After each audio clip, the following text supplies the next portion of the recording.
Bonjour à tous, nous sommes Philippe, photographe voyageur, et Jacqueline, artiste mosaïste à ses heures, et nous sommes ravis de vous annoncer notre prochain voyage au Maroc en camping-car. Ce périple promet d'être une aventure extraordinaire, mêlant découvertes culturelles, paysages époustouflants et rencontres enrichissantes. Nous allons traverser l'Espagne avant de prendre le ferry à Algeciras pour rejoindre Tanger, porte d'entrée du Maroc. Notre voyage débutera en France où nous prendrons la route en direction de l'Espagne. Nous traverserons des paysages variés, des montagnes aux plaines en passant par les côtes. Nous ferons des arrêts dans des villes emblématiques comme Valencia et Cartagena pour découvrir leur riche patrimoine culturel et architectural. Une première halte à Vilanova, la Geltrú. Après avoir profité des merveilles de l'Espagne, nous nous dirigerons vers Algeciras, une ville portuaire animée. C'est ici que nous prendrons le ferry pour traverser le détroit de Gibraltar.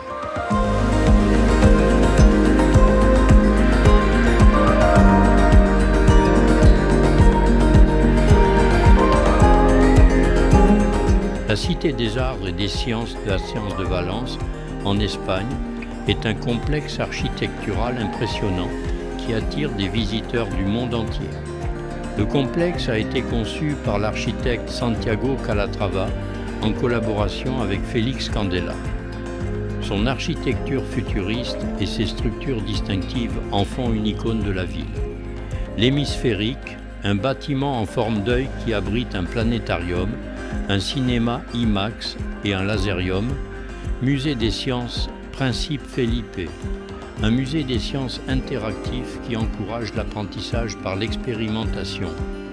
L'Océanographique, le plus grand aquarium d'Europe, représentant différents habitats marins du monde entier. Palais des Arts de la Reina Sofia, un opéra et centre des arts scéniques. L'Umbracle, une promenade couverte de plantes méditerranéennes et de sculptures contemporaines. La Cité des Arts et des Sciences est entourée de jardins et de plans d'eau, créant un espace agréable pour se promener et se détendre. Pensez à vérifier les horaires d'ouverture et à réserver vos billets à l'avance, surtout pendant la haute saison touristique. Il peut être utile de consacrer une journée entière pour explorer pleinement le complexe.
Al final, después de los fuegos artificiales, tendremos actuación y concierto suyo, pero ahora un adelanto con una canción que además compuso. Cartagena, située sur la côte sud-est de l'Espagne, est une ville riche en histoire et en culture, offrant de nombreux points d'intérêt.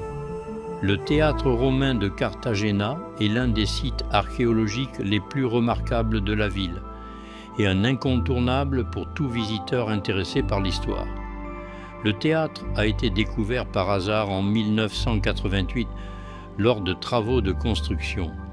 Sa restauration a été un projet majeur qui a permis de mettre en valeur cet important vestige de l'époque romaine, construit entre 100 et 1 après.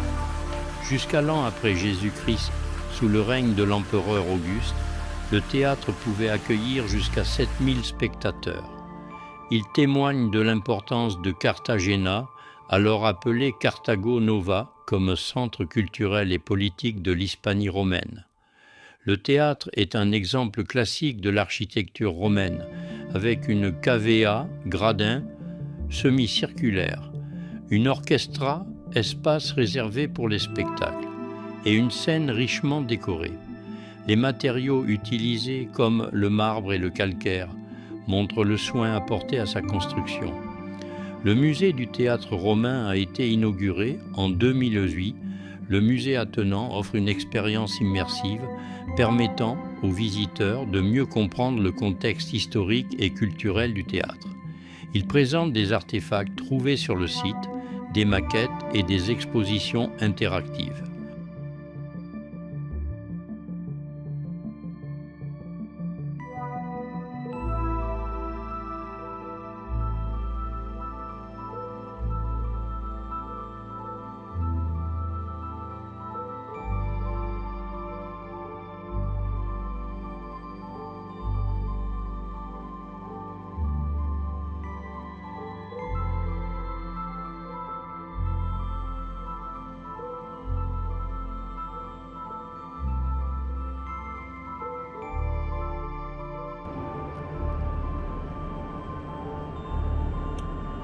Alors, si tu dis que c'est Nerja, c'est que ça doit être Nerja.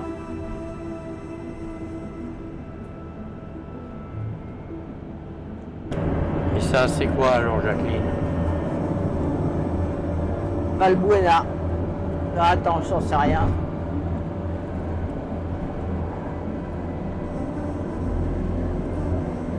C'est une grosse ville en tout cas. Algarrobo Costa. Ouais, Algarrobo. ouais, peut-être. Allez, encore une centaine de kilomètres, un peu loin. Les camions nous doublent, ils ne respectent pas les limitations, hein, parce que c'est limité à 80. Hein. Ouais. Et moi, je suis à 80 déjà. Hein. Ouais. On longe vraiment la côte là. Hein. Ah oui. Ah, on n'est pas loin de Marbella. Bah, non. Puisqu'après Malaga, t'as Marbella.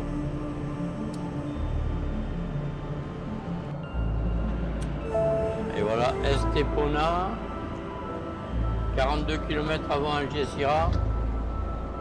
52. J'ai vu. Oui, moi. mais 42 pour l'agence Gutiérrez. D'accord. Par contre, tout le long de la côte, il y a c'est construit, hein. Ah ben oui, bien sûr. Encore. Je parle ici.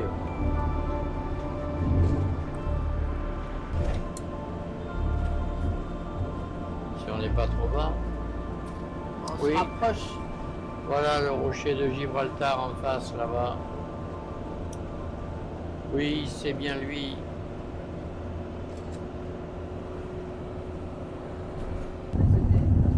Voilà, nous quittons Algeciras. Le ferry vient de partir.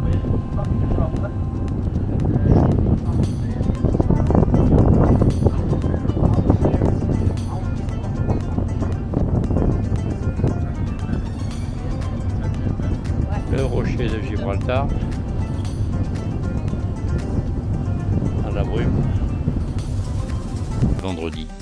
Ce voyage en camping-car est une occasion unique de vivre le Maroc à notre rythme en profitant de la liberté qu'offre ce mode de transport.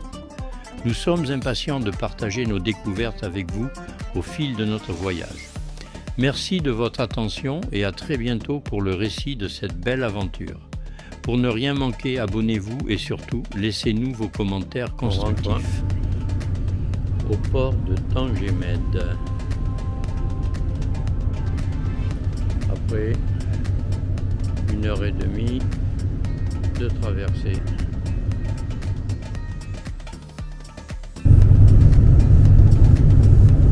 Bonjour, Jacqueline.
Traversée de Tanger.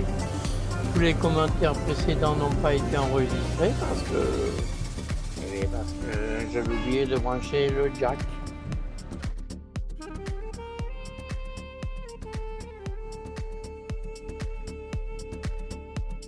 Moi, ce que j'aimerais, c'est le kebab, savoir à combien il est. Comment savoir à combien est le kebab?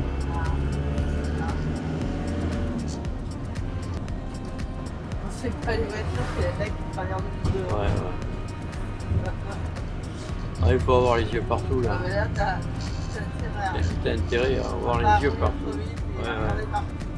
Oui, parce que 3,5 tonnes, ça s'arrête pas comme ça non plus. Hein. De toute façon, ils vont au culot, là. Oui, mais ça, c'est comme à Paris. Hein. Sinon, tu passes jamais. Hein. Ouais. Bon, là, on va peut-être sortir de la zone de turbulence. Voilà, quartier très résidentiel. On quitte Tanger. On va vers le Cap Spartel. Ça grimpe, hein. Je suis obligé de monter dans les tours, là. Hein.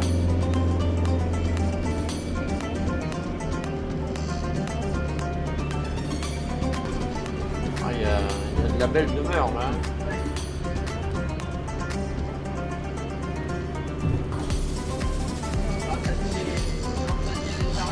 Oui. Tout est propre, hein. Les tuyaux bleus. C'est beau, hein. C'est propre, joli.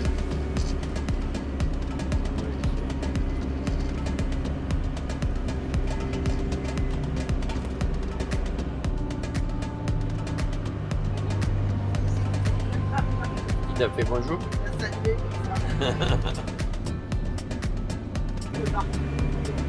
Je ne regrette pas ce choix, mais nous ne connaissions pas du tout ça. On n'était jamais passé. Je crois qu'on va traverser après une forêt d'eucalyptus, il me semble. Il me semble. Et il y a les jardiniers aussi. Tu vois ?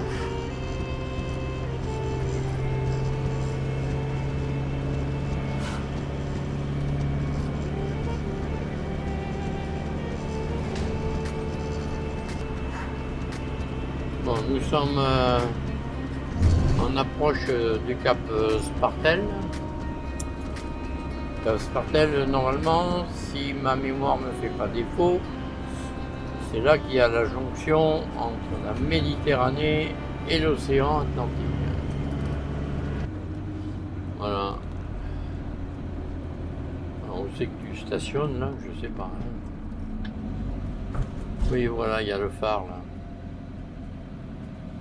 On va aller voir. Parking à 400 mètres. Voilà, le Cap Spartel. Ce côté-là, c'est l'océan Atlantique. Une belle balade à faire en bas. Il y a un petit vent frais, mais on a un beau soleil.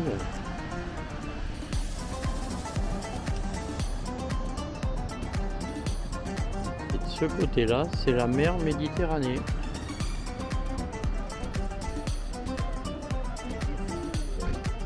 Voilà.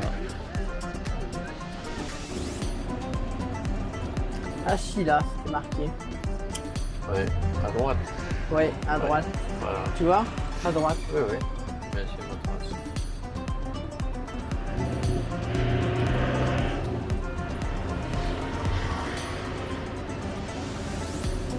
Et là, Au point en face. pour le moment.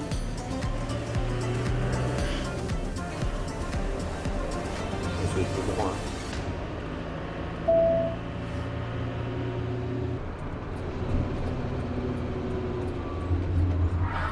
Ça va pencher. Et il y a un gros dénivelé là, hein? Putain. Oh putain, Jacqueline.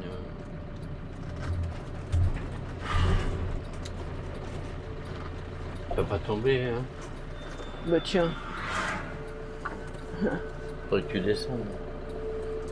Ouais.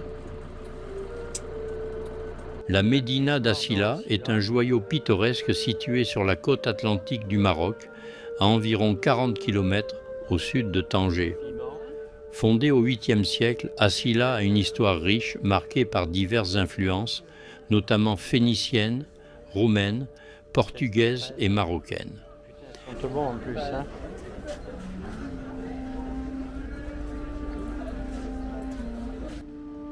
Fin de journée à Asila.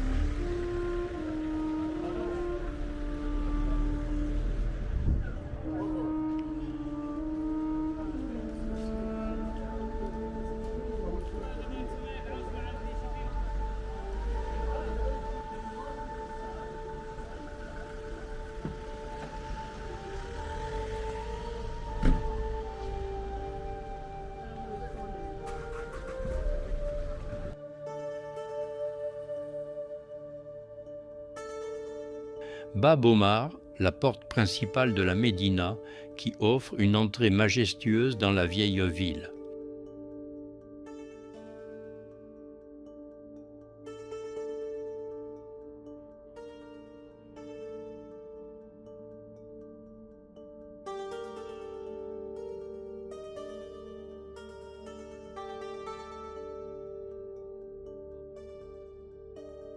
La Médina est entourée de remparts bien conservés, construits par les Portugais au XVe siècle. La tour El Kamra, une tour fortifiée offrant une vue panoramique sur la ville et l'océan.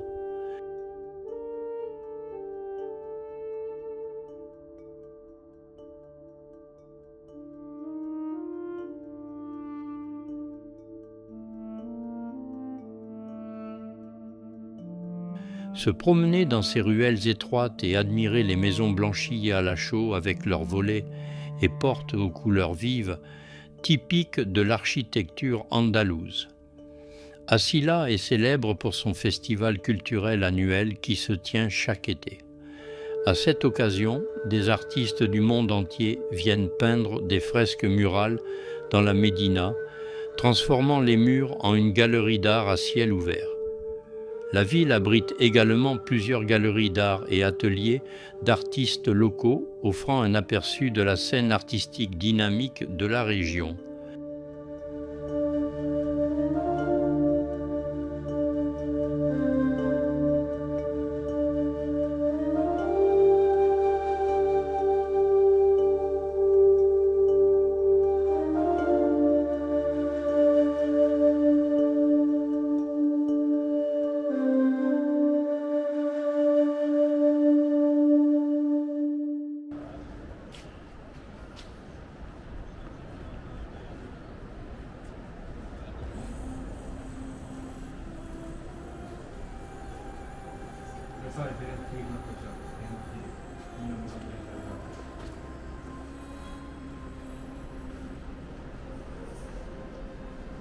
Les habitants sont très fiers de ce qu'est devenue la ville.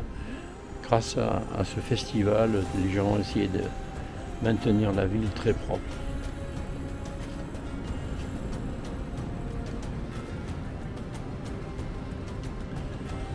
Et il y a de très belles œuvres, hein. Elles sont signées toutes. Donc ça c'est l'édition de l'année dernière, au mois d'août 2024. Et cette année, en août 2024, ça se reproduira.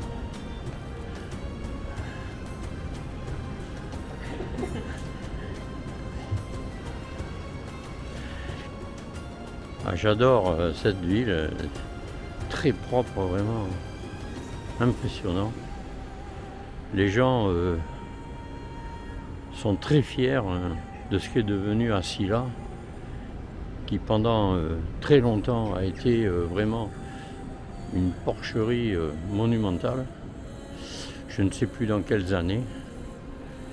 Je regarderai ça plus tard, quand je serai posé calmement à faire les montages vidéo.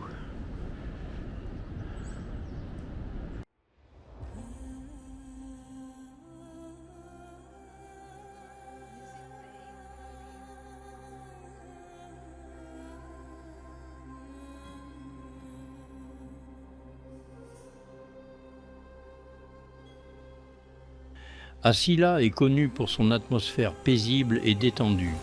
Capturer la vie quotidienne des habitants, les marchés locaux colorés et les cafés où les gens viennent savourer un thé à la menthe. Ne pas manquer le coucher de soleil sur la plage ou depuis les remparts de la Médina, un spectacle à couper le souffle.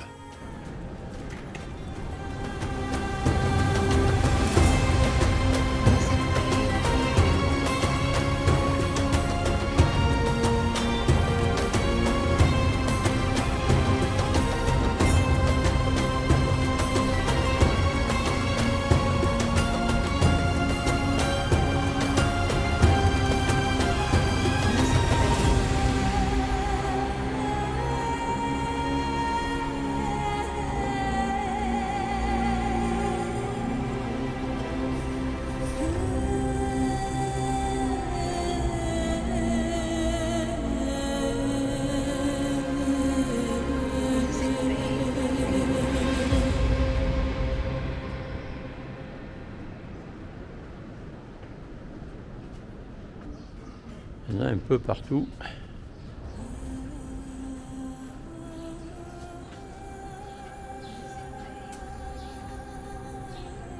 Pour finir, je vous donne 2 conseils pratiques. La meilleure période pour visiter Asila est pendant le festival culturel, en été, mais la ville est charmante tout au long de l'année.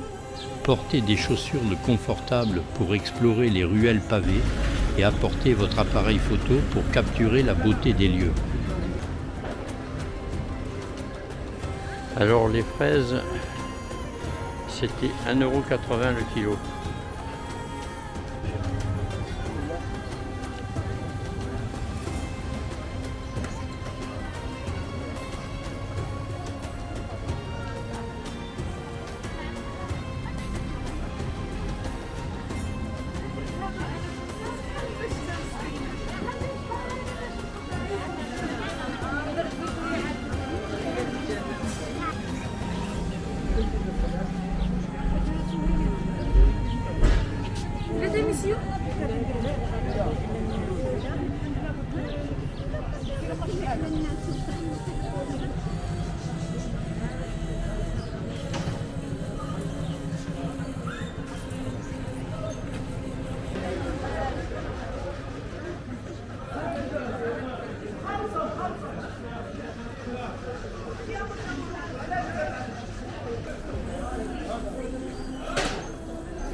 Les anchois, 1,50 € le kilo. Et regarde là.